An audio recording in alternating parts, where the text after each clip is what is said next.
새해 첫 주일입니다. 여러분들께 주님께서 함께 하시고 동행하셔서 올 1년 동안 정말 복된 한 해가 되시고 또 거룩한 한 해가 되시고 이전에 누리지 못한 큰 기쁨을 누리는 하나가 되시기를 간절히 축원을 드립니다.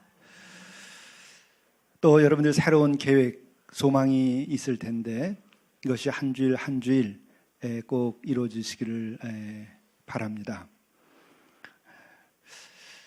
그리고 또한 이것을 이루어가는데 여러분들이 오늘 참여한 모든 분들은 연말 마지막 주일까지 한 번도 주일을 빠지지 않고 내가 거룩하게 주일을 지키겠다 이런 소망을 가지고 기도하시면 참 좋겠습니다.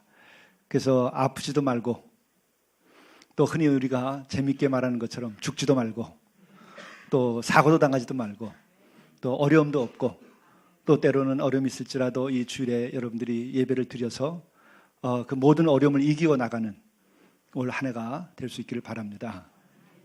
요즘 또 시대가 물량 혹은 물질의 양보다도 속도가 중요하다 이렇게 얘기를 하죠. 그래서 요즘에는 더 빨라야지 된다. 속도가 모든 것을 다 잡아먹는다 이런 얘기까지 하더라고요. 진짜 맞나 모르겠어요. 어쨌든 지금은 속도가 있어야 된다는 거죠. 그런데 속도보다 더 중요한 것이 있습니다. 그것이 방향성, 디렉션이 더 중요하다고 그러죠. 여러분들이 오늘 첫 주일 나오신 것은 방향을 잘 잡으신 것 같아요. 새해 첫 주일을 주님 앞에서 주님을 향하여 여러분들이 서신 것은 참으로 방향을 잘 잡은 것이고 이것이 계속 올 한 해 동안 주님을 향한 여러분의 인생의 발길이 되고 마침내 우리의 삶이 다 끝난 이후에는 이 땅에서 큰 기쁨과 보람과 영광을 하나님께 드리고 또 천국에까지 이르는 삶이 되기를 바랍니다. 천국을 향한 디렉션, 방향 이것이 우리에게는 중요하고 주님을 향한 그 방향, 이 방향이 제일 우리 인생에서는 중요하다고 생각이 됩니다. 오늘 우리에게 주어진 하나님의 말씀은 이렇게 시작합니다. 유대인의 유월절이 가까운지라 예수께서 예루살렘으로 올라가셨더니 바로 예수님께서 유월절을 지킨 이야기가 나오게 됩니다. 여기서 우리는 길이요 진리요 생명이신 예수 그리스도께서 행하신 모습을 보고 우리는 어떻게 길을 가야 될 것인가 하는 것, 우리의 인생, 우리의 믿음 그 길은 어때야 되는가 하는 것을 발견할 수 있게 됩니다. 우선은 유월절이 가까우니까 예수께서 예루살렘에 올라가셨다 그럽니다. 이것은 바로 예수님께서도 유월절을 지키셨다는 것을 말하는 거예요. 유월절을 지켰다는 것은 무엇을 말하는 거죠? 그것은 구약 성경에 나오는 가장 큰 하나님의 구원의 사건, 그것은 바로 출애굽 사건이죠. 그 출애굽 사건을 기념하는 것이 유월절입니다. 바로 그 구약의 가장 큰 구원의 사건을 예수님께서 기념하는 일에 참여하셨다는 것을 보면 예수께서는 그 구약에 있었던 그 구원의 사건을 존중하고 또 그것을 귀히 여긴다고 하는 거죠. 부정하지 않는다는 거예요. 이 말씀은 또 무엇을 말하냐면 유월절 사건이 있은 다음에 광야로 이스라엘 백성들이 나와서 출애굽 후에 가나안 땅에 들어가는 과정이 있는데 그 유월절 출애굽 사건의 아주 첫 출발이죠. 그 사건의 과정에서 광야에서 이스라엘 백성들은 율법을 받습니다. 그리고 그 율법에 의해서 유월절도 지켜지게 되는 거죠. 이것을 보면 예수께서는 길이요 진리요 생명이신 하나님이 사람의 몸을 입고 오셨고 말씀이 육신이 되신 분임에도 불구하고 그 구약 성경의 말씀 율법을 지키셨다는 것을 말하는 거예요. 그래서 다시 말하면 예수님은 율법을 부정하지 않았다. 구약 성경을 부정하지 않았다는 거예요. 새삼스럽게 이런 이야기를 왜 하는가? 앞으로도 여러분이나 제가 구약 성경을 부정한다든지 구약 성경의 가치를 우리들이 신약 성경과 차별을 두지 말아야 하기 때문에 드리는 말씀이고 역사적으로 실제로는 구약 성경을 부정했던 이단들이 등장했었습니다. 또 여러분들이 일일 묵상을 하며 성경 말씀을 큐티를 하고 영성 일기를 쓸 때에도 신약 성경에 있는 것은 귀한 것이고 구약 성경에 잘 읽히지 않은 것은 이것은 하나님의 과연 말씀일까 이렇게 생각하시면 안 돼요. 둘 다 하나님의 말씀이라고 생각해야 돼요. 그럼 예수님은 어떤 분인가? 율법을 폐하러 온 것이 아니라 율법을 완성하러 왔다 이렇게 얘기하셨어요. 그러니까 구약 성경의 그 구원의 사건들이 완전한 것은 아니지만 여전히 하나님의 말씀이고 하나님의 구원의 사건인 것은 부정되지 않는 거예요. 다만 그것이 부족한 것이라서 완전한 구원을 위하여 예수 그리스도가 말씀이 육신이 되어 사람의 몸을 입고 우리에게 오셨다는 거죠. 이것이 올바른 우리들의 신앙에 대한 태도이고 구약 성경을 대하는 태도이고 또 예수님에 대한 올바른 이해인 거죠. 이때 예수께서는 성전 안으로 들어갔습니다. 예루살렘에 왜 올라가나? 예루살렘 여행 가는 게 아니에요. 유월절은 성전으로 가는 겁니다. 하나님이 계신 곳으로 가는 거예요. 그래서 성전에 가면 하나님이 계셔야 돼요. 그리고 성경을 보게 되면은 유월절 제물로 드릴 것은 당신들의 주 하나님께서 자기의 이름을 두려고 택하신 곳에서만 잡을 수 있으며 이렇게 돼 있어요. 유월절 제물을 드리고 그 제사를 드리고 예배를 드릴 때에는 하나님께서 자신의 이름을 두려고 택하신 곳에서만 그렇게 하라는 거예요. 아무 데서나 막 하는 것이 아니에요. 유월절 행사를. 그렇기 때문에 이스라엘 백성들은 늘 유월절이 되게 되면 예루살렘에 와서 그리고 성전에서 이 유월절을 지켰죠. 그러니까 예수님도 똑같이 유월절에 예루살렘에 오셔서 그 다음엔 성전으로 가신 거예요. 거기는 하나님이 계십니다. 그런데 성전 안에 들어가신 예수께서 본 것은 뭐냐? 소와 양과 비둘기 파는 사람들, 또한 돈 바꾸는 사람들이 앉아 있는 것을 보셨다. 성전에서 어떤 일이 벌어지고 있는가?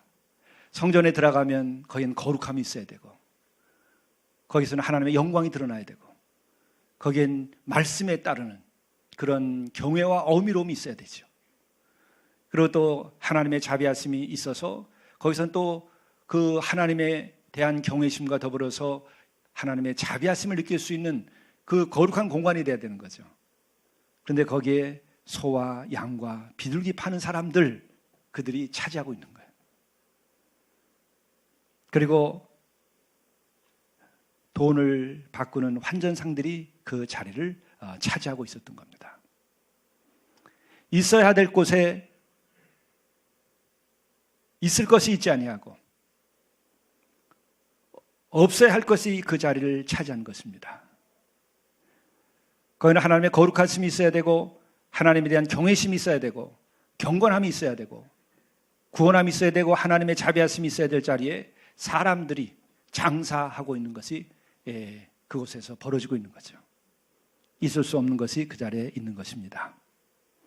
참 이것은 간단한 것 같지만은 사실은 우리들의 삶의 일상을 돌이켜보면 우리의 교회에서의 생활이라든지 우리 성도들의 생활에서라든지 우리가 직업을 가지고 세상을 살면서 살아갈 때 이렇게 신앙생활하는 것이 간단한 것이 아닙니다. 그렇다면 왜 이 성전은 거룩함보다는 소와 양과 비둘기 파는 사람들로 복저거리고 돈 바꾸는 사람들로 시끄럽고 이런 일이 벌어지는 걸까? 간단한 거죠. 하나님을 향한 마음보다도 세상의 물질에 관심이 많기 때문에 그런 거예요. 이게 우리의 신앙에 있어서 가장 기본적인 우리의 삶의 길을 정할 때 가져야 될 생각이에요. 하나님이냐 물질이냐는 스스로 물어야 돼요. 사업하는 사람도 그것을 물어야 돼요. 국가를 경영하는 사람도 그걸 물어야 돼요. 그래야 물질이 타락하지 않아요. 그래야 사업도 오늘 흥했다 내일 망하지 않고 오늘 어려워도 마침내 내일 흥하게 되는 거예요. 하나의 국가도 마찬가지예요. 하나님이냐 아니면 물질이냐에서 하나님을 먼저 택하여야 돼요. 하나님을 경외하는 것을 먼저 택해야 돼요. 물질로 인하여 내 배의 풍족함과 내 창고에 가득 찬 기쁨이 아니라 거룩한 하나님에 대한 경외심이 우리의 마음을 차지하고 우리 하여금 하나님을 향한 그 마음이 먼저 있어야 된다는 거예요. 그러면 오늘 아무리 어려워도 내일 반드시 우리의 삶은 달라집니다. 그런데 오늘 우리는 이 순서가 뒤바뀌었어요. 이 나라가 어떻게 해야 잘 될까요? 진정한 평화는 어떻게 올까요? 그러면 거짓된 평화는 어떻게 해서 만들어지죠? 하나님을 경외하는 것보다도 물질을 더 중히 생각하고, 또한 하나님으로부터 인정받는 것보다 자기의 편이나 세상 사람들로부터 인정을 받는 것을 더 우선시할 때 오늘 흥하는 것 같지만 내일 망할 수 있어요. 그것은 역사가 그렇게 증명하고 만물을 지으시고 운행하시고 섭리하시는 하나님께서 그렇게 해 오셨어요. 우리는 마지막에 심판에서 하나님으로부터 인정받을 수 있는 길을 가야 돼요. 그러려면 우리는 성경의 말씀대로 내 마음을 다하고 목숨을 다하고 뜻을 다해서 주 너희 하나님을 사랑하라. 물질을 그렇게 사랑하라는 것이 아니에요. 하나님을 그렇게 사랑하라는 거예요. 이것이 진리의 첫걸음입니다. 그리고 그렇게 될 때에 내 이웃을 내 몸처럼 사랑하라고 하는 그 말씀이 가능하게 돼요. 물질이 나의 눈을 가리고 내 앞을 가릴 때에 이웃사랑은 항상 사랑이 아니고 수단이고 이용의 대상일 뿐이에요. 그리고 외면하든지. 이게 가장 첫 번째로 우리가 생각해야 될 중요한 점입니다. 한 해를 앞두고 우리가 한 해를 어떻게 살 것인가. 여러분들이 진정히 한 해를 아주 거룩하고 아주 아름답고 아주 기쁨이 넘치고 풍성한 한 해가 되기를 원하고, 여러분들이 정말 성공적인 한 해를 여러분들이 원하신다면 우리는 이 순간 물질보다는 하나님을 경외하는 마음을 먼저 앞세워야 돼요. 그렇다고 한다면 오늘 우리의 처지가 어떨지라도 우리 이길 수 있어요. 이 나라도 마찬가지고 진정한 평화를 원한다면 우리는 하나님을 경외하는 백성이 먼저 돼야 됩니다. 물질로 인간의 문제가 해결됐다고 한다면 벌써 해결됐어야 돼요. 그렇게 되지 않습니다. 그런 면에서 지금 우리 사회는 위기 가운데 있어요.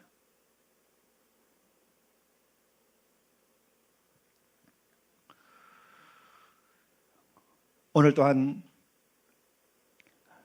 주님께서 이렇게 성전에 들어가면서 너무나 이런 그 물질에 사로잡힌 이 상황을 보면서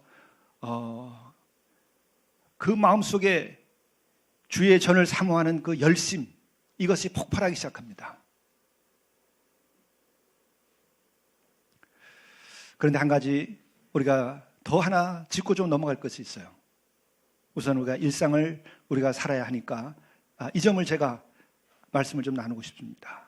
근데 왜 이 성전 같은 거룩한 곳에서도 이러한 세속적이고 물질주의고 육적인 상황, 장사판이 벌어지는 일이 생길까요?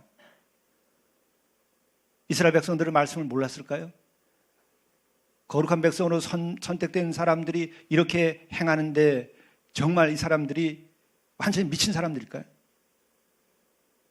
우리가 물질에 사로잡힐 때 우리는 정말 미쳤기 때문에 물질에 사로잡히나요?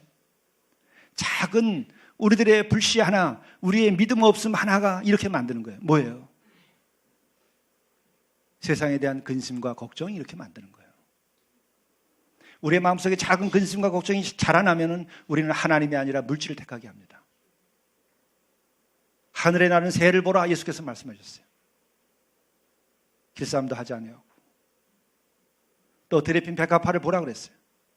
다 하나님께서 이렇게 기르시나니 너희들이 왜 근심 걱정하고 그렇게 사느냐 하시죠.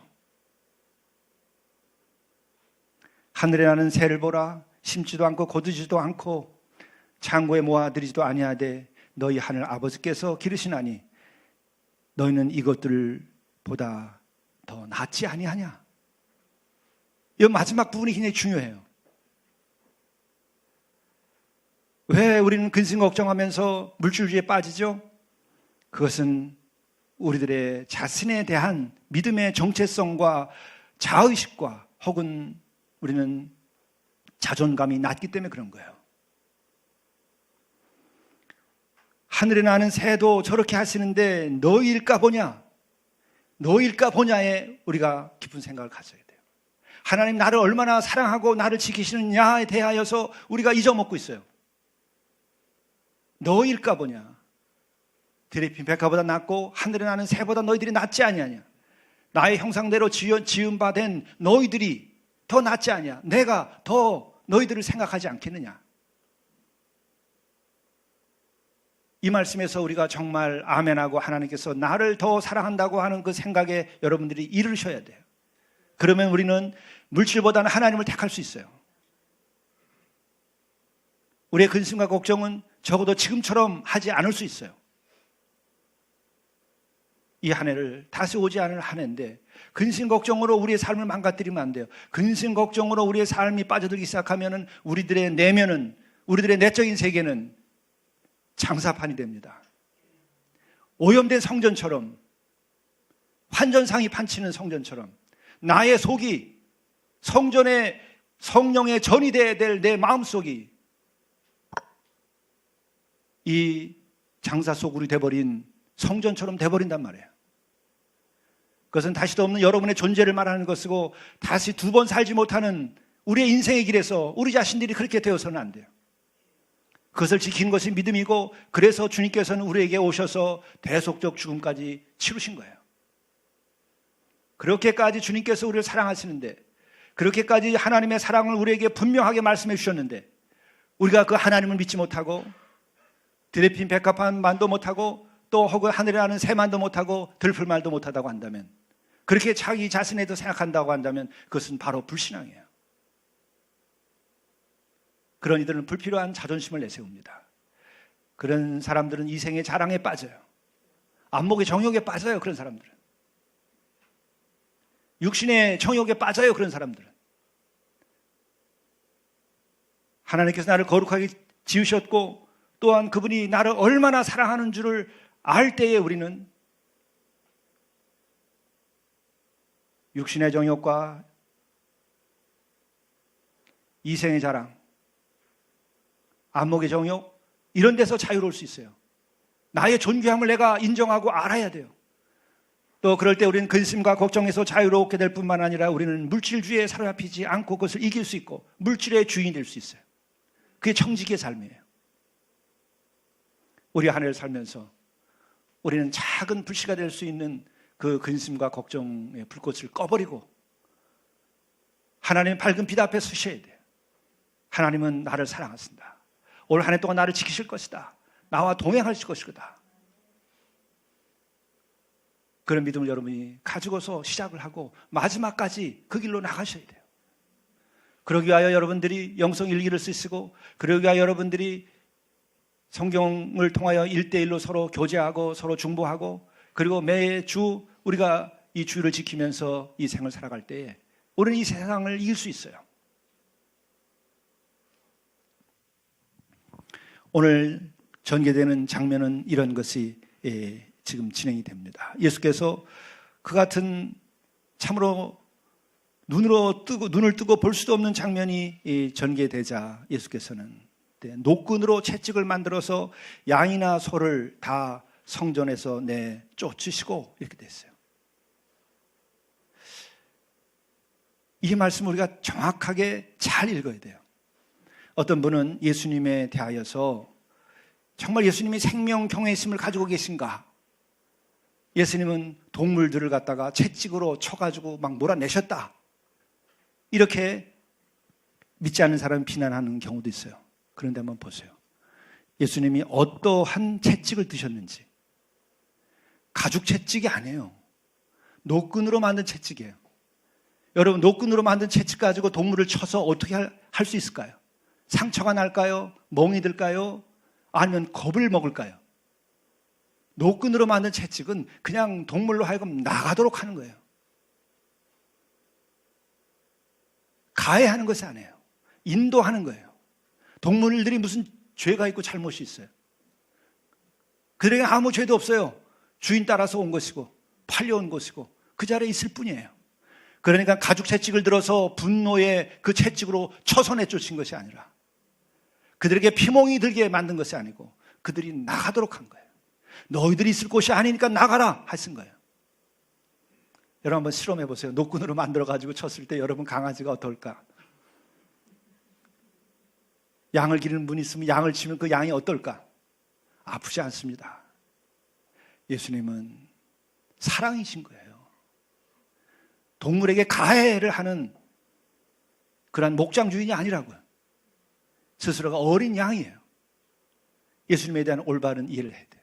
근데 저도 한동안 이것을 잘못 읽었어요. 예수께서 채찍으로 막 쳐내고. 근데 그 전에 본 영화가 그렇게 돼 있더라고.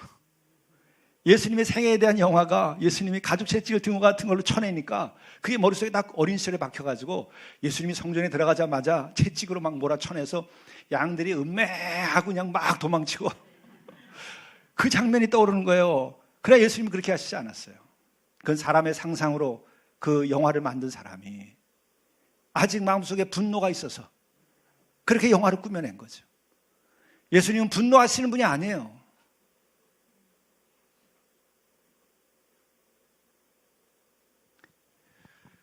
이어서 돈 바꾸는 사람들을 보더니 돈을 쏟으시고 상을 엎어버렸어요. 여기서 흔히들 말해요. 예수님의 거룩한 분노. 이건 잘못 붙인 말이에요. 예수님은 분노가 없어요. 보십시오. 돈을 바꾸는 사람들의 돈을 쏟아버렸지 돈 바꾸는 사람들에게 가해를 하고 그들을 내쫓아버리고 그들의 뺨이라도 때리고 그들에게 욕설을 하고 그러지 않았어요. 사람은 두고 이 돈통을 엎어버린 거예요. 환전통을 엎어버린 거예요. 사람은 여전히 구원의 대상이에요. 사람은 여전히 죄를 졌을지라도 예수님의 눈에서는 회복돼야 되고 구원받아야 되고 새로워져야 되고 거듭나야 되는 사랑의 대상이에요. 예수님에 대한 올바른 관을 우리가 가져야 돼요. 그분은 길이고 진리고 생명이고 구원이 있고 우리의 죄를 대신 지고 가시는 하나님의 어린 양이로다. 하나님의 어린 양이에요. 어린 양이 가해를 가하지 않아요. 스스로 희생의 제물이 되는 거죠. 우리는 그와 같은 예수님에 대한 올바른 상을 가지고 주님을 사랑할 때에 우리의 자신들도 그렇게 바뀌는 거예요. 이건 제 자신의 과거의 실수와 잘못에 대해서 고백을 하며 말씀드리는 거예요. 젊은 날에 신학교 다닐 때 이 말씀을 설교에서도 듣고 또 영화에서도 보고 한 다음에는 거룩한 분노라는 말이 머릿속에 딱 박혔어요. 설교 제목이 거룩한 분노였어요. 그러니까 예수께서 오셔서 분노하셔가지고 채찍을 들어서 양과 소를 쳐서 내보내버리고 얘네들은 얻어맞고 막 희잉거리고 막 음매하고 막 도망치고 그리고 환전상에 그 돈통을 엎어버릴 뿐만 아니라 환전상을 막 치고 물리치는 거룩한 분노. 그건 거룩한 분노예요. 근데 오늘 뭐라고 나오죠? 주의 전을 사모하는 열심이라고 나오고 있어요. 분노라는 말과 열심은 전혀 달라요. 그리고 그 앞에도 보게 되면 비둘기 파는 사람들에게는 말씀하십니다. 이것을 여기서 가져가라. 꼭 해석을 더 보태자면요. 소와 양을 파는 사람들은 장사하는 사람들 중에서도 부유한 사람들이에요. 물건이 자동차 파는 사람과 여러분 슈퍼에서 우유 파는 사람이랑 장사 규모가 같은가요? 여기에서 소 한 마리면 집 한 채 값이에요. 당시에. 소와 양을 파는 그들에게 말하지 않았어. 보니까 소와 양만 내쫓아버리고 그리고 이 비둘기 파는 사람들은요 그 가운데 먹고 살기 위해서 비둘기 갖다 파는지도 몰라.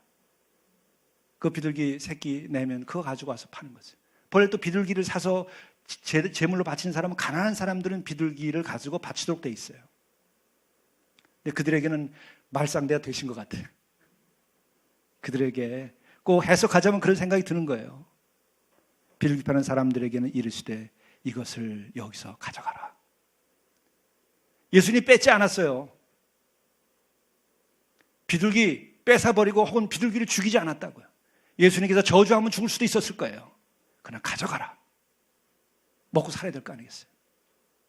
가져가라.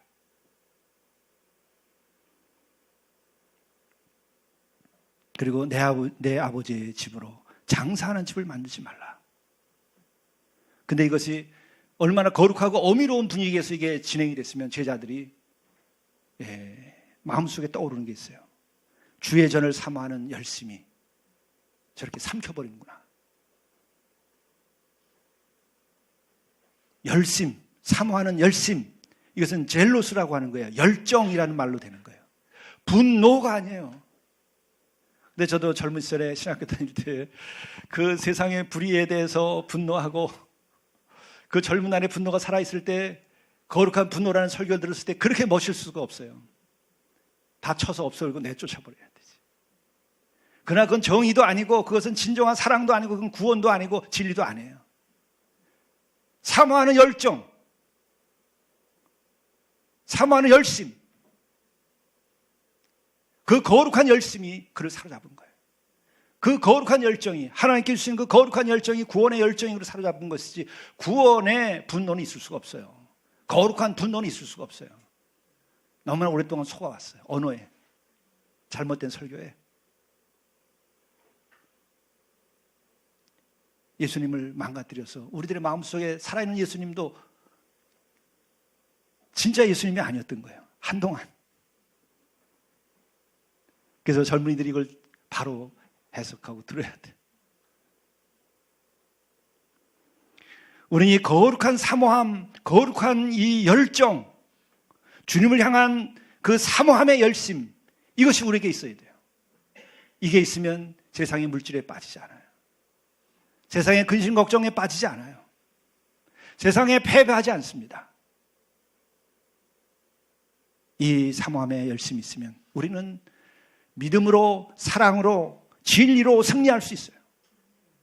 오늘 우리에게 없는 것은 그것이지, 이 나라에 없는 것은 그것이지, 돈이 없는 거 아니에요. 물질이 없는 거 아니에요. 이 나라에는 분노가 들끓고 있고, 이 나라에는 매정함과 무심함이 들끓고 있어요. 그게 지배하고 있는 거예요. 그것으로는 역사의 문제가 해결되지 않고, 심지어 가정의 문제도 해결되지 않고, 부부간의 사랑의 문제도 해결되지 않아요. 개인적인 사소한 문제도 결코 해결되지 않습니다. 분노 가지고 해결되지 않아요. 사랑밖에는 해결할 수 있는 길이 없어요.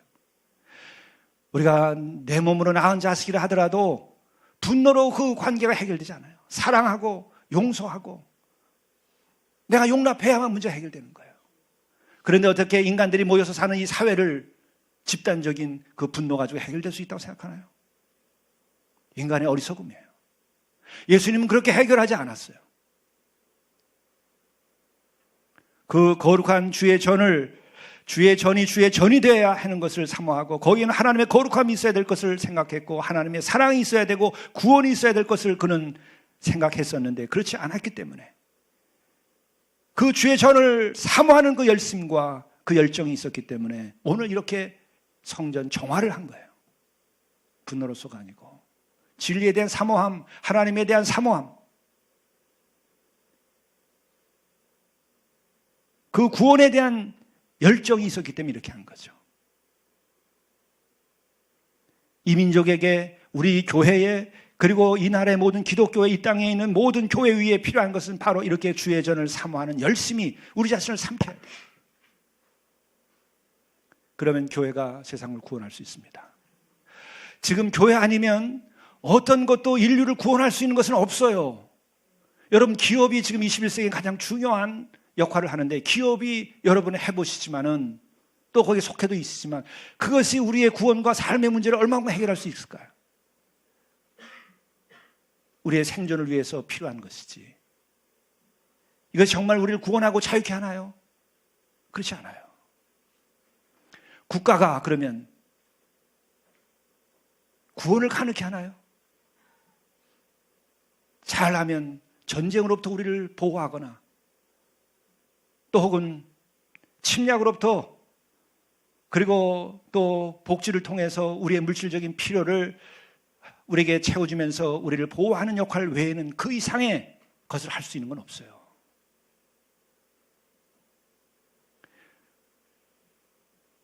주님의 전이, 주님의 말씀이 살아있는 곳에서 인류를 구원할 수 있는 거예요. 그렇기 때문에 우리는 교회의 확장과 부흥을 위한 것이 아니고, 인류를 구원하기 위하여서, 인간이 인간답게 살기 위하여서, 인간이 거룩하게 되기 위하여서 우리는 교회를 지켜야 되고 교회의 일을 해야 되고, 주님의 말씀에 순종하고 우리가 하나가 되어서 세상에 빛이 돼야 돼요. 다른 이유 아무것도 없어요. 여러분, 대한민국의 헌법과 성경 이 한 권과 비교를 해보십시오. 어느 것이 뜻이 높고 어느 것이 더 가치 있는 것인지. 대한민국 헌법이 아무리 훌륭해도 우리가 물론 그것은 지켜야 됩니다. 우리가 좋은 걸 만들어야 됩니다. 그러나 대한민국 헌법이 결국은 땅에 속한 일이에요. 하늘에 속한 것은 성경밖에 없고 구원에 대한 건 성경밖에 없어요. 이거는 만물을 주신 하나님께서 우리를 구원하시는 것에 대한 이야기를 하고 있고, 그러한 공동체를 세우고 있고, 그러한 일을 지금도 하고 계신 거예요. 국가보다 천하고 국가보다 낮은 것이 결코 아니에요. 국가가 할 수 없는 것 또한 국가가 제대로 국가의 역할을 하려면 교회가 서야 돼요. 김구 선생이 그렇게 얘기하셨어요. 임시정부에서 한국으로 돌아온 다음에 그분은 첫 번째로 하나님께 감사 예배를 드렸어요. 정동교회의 문화재 예배당, 지금 베델 예배당에 가서 임시정부 요원들과 함께 하나님께 감사 예배를 드렸어요. 사진으로, 제가 큰 사진으로 봤어요. 그리고 그때 이야기를 제가 들었어요, 어린 시절에. 그리고 그때 김구 선생이 얘기했습니다. 경찰서 하나 세우는 것보다 교회 하나를 세우는 것이 더 가치 있는 일이라고요. 지금은 그러한 정치가가 사라져버렸어요. 거기에 책임을 일단 목사들이 책임을 져야 됩니다. 목사들이 근심 걱정에 먹고 사는 일로 세상과 타협해 있기 때문에 교회를 이렇게 욕되게 만들어 놓은 거예요. 그리고 정치가들이나 세상 사람들에게 희망이 돼야 되고 그들의 대안이 돼야 되고 그들의 꿈이 돼야 될 것을 우리가 빼앗은 거예요. 교회의 성공과 더불어서 교인들이 높은 자리에 올라가면서 오히려 이것을 약화시킨 거예요. 일제치하에서 우리가 고난을 받고 어려움을 겪을 때, 신사참배를 반대하고 이와 싸울 때에 이 민족의 많은 지도자들은 이 나라의 희망은 경찰서도 필요하지만은 교회가 세워져야 된다고 얘기했어요. 김구 선생님의 말씀이에요. 오늘 우리는 주님께서 오늘 교회를 새롭게 세우시고 성전을 새롭게 하려고 이 6월절에 성전에 들어가셨는데, 오늘 새해 아침에 우리들은 그야말로 우리가 다시 성전을 정화하고 세워야 됩니다. 내 마음속에 성전을 새롭게 세워야 됩니다. 오늘 말씀은 계속됩니다. 예수께서 이렇게 성전을 정화시키고 소와 양과 비둘기 이런 것을 다 내보내고 환전상에 그 돈꾀를 엎어버리고 이렇게 하니까 사람들이 묻습니다. 내가 이런 일을 행하니 무슨 표적을 우리에게 보이겠느냐? 사람들이 아는 거예요. 무슨 말이죠? 내가 진짜 메시아가 할 일을 내가 메시아냐? 그것은 메시아가 할 일인데 감히 내가 성전에 들어와서 이렇게 할 수 있느냐? 메시아가 아니고서는 할 수 없는 일이라는 거죠. 여기서 표적이라는 것은 메시아의 표적을 말하는 거예요. 그랬더니 예수께서는 거기에 대한 응답으로 합니다. 성전을 헐라. 네.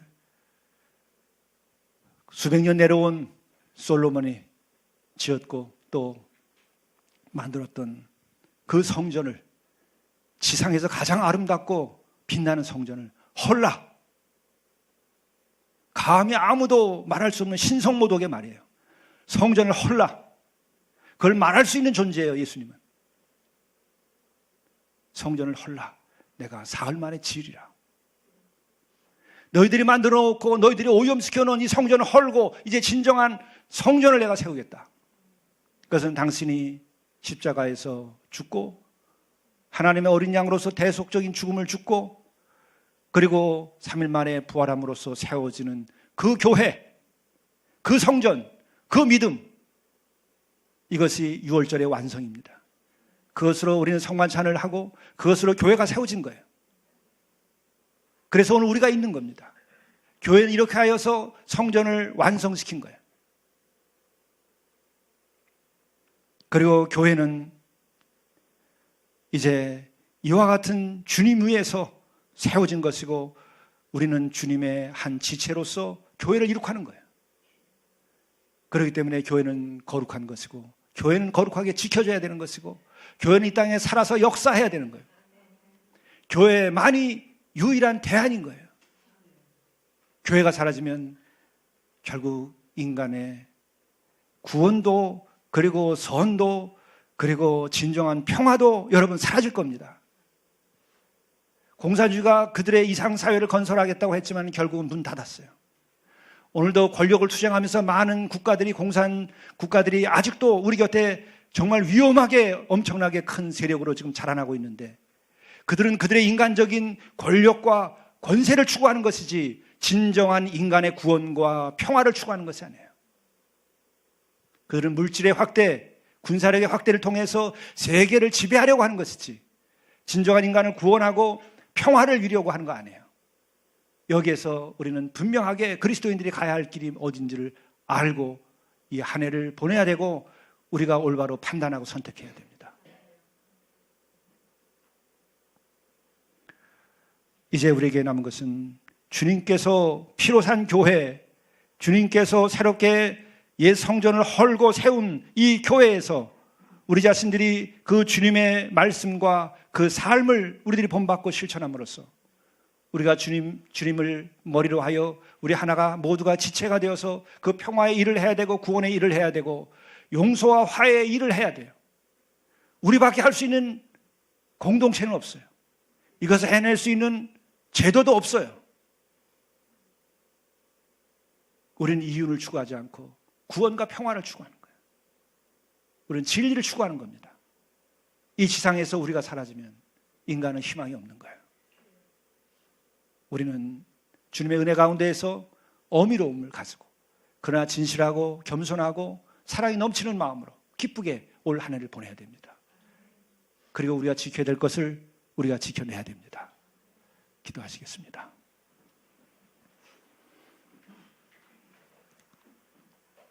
거룩하신 주님, 그 거룩한 전을 지키기 위하여서 성전을 정화하시고 친히 하나님의 어린 양으로서 피를 흘리시고 구속의 제물이 되시고 그 위에서 교회를 세우신 그 은혜를 저희들이 다시 생각하면서 구원받은 자로서 은혜 받은 자로서 진리를 아는 자로서 주님을 더욱 사랑하며 한 해를 보내게 하시고 또 우리가 훌륭한 교회를 세우게 하시고 이 교회를 통하여 이 세상의 평화와 사랑을 실천하고 화해를 실천할 수 있게 도와주시고 용서하고 함께 살아가는 아름다운 세상을 만들어갈 수 있도록 우리를 인도하여 주옵소서. 이 모든 말씀을 우리 구주 예수 그리스도의 이름으로 간절히 기도드리옵나이다. 아멘.